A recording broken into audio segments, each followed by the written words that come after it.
కరీంనగర్ జిల్లా సైదాపూర్ మండలంలోని వెంకేపల్లి గ్రామంలో ముత్యాల గాంధీ యాదవ్ ఆధ్వర్యంలో మాజీ సీఎం కేసీఆర్ కప్ క్రికెట్ టోర్నమెంట్ను హుస్నాబాద్ మాజీ ఎమ్మెల్యే టాస్ వేసి ప్రారంభించారు.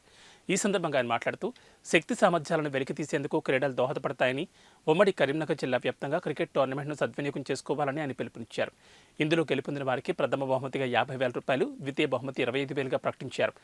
ఈ కార్యక్రమంలో MPP Prabhakar Reddy, BRS party అధ్యక్షులు సోమారపు రాజయ్య, ప్రధాన కార్యదర్శి రాజేశ్వర్ రెడ్డి, మాజీ సర్పంచులు చందా శ్రీనివాస్, కొత్త రాజిరెడ్డి, సింగిల్ విండో చైర్మన్లు కొత్త తిరుపతి రెడ్డి, బిళ్ల వెంకటరెడ్డి, యూత్ నాయకులు మదం స్వామి, బీఆర్ఎస్ నాయకులు, కార్యకర్తలు తదితరులు పాల్గొన్నారు.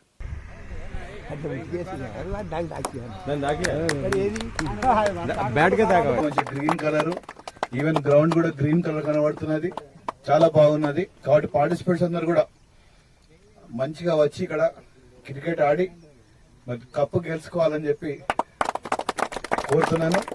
Participation is important. మన దగ్గర క్రికెట్ అనేది గల్లీ నుంచి మొదలు పెట్టుకుంటే మనము మొత్తం యావత్ ప్రపంచమే ఆడతాం క్రికెట్. కాబట్టి మన సైదాపూర్లో మనం ఆడుతున్నాం కాబట్టి సైదాపూర్ జట్లే కాకుండా మరి పాత కరీంనగర్ సంబంధించిన జట్లన్నీ కూడా వచ్చేసి ఇక్కడ ఆడాలని చెప్పి కూడా నేను అందరికి కోరుతున్నాను. మీరందరూ కూడా పార్టిసిపేట్ చేయాలని చెప్పి చాలా బ్రహ్మాండమైన ప్రైజ్ అమౌంట్స్ కూడా పెట్టడం జరిగింది.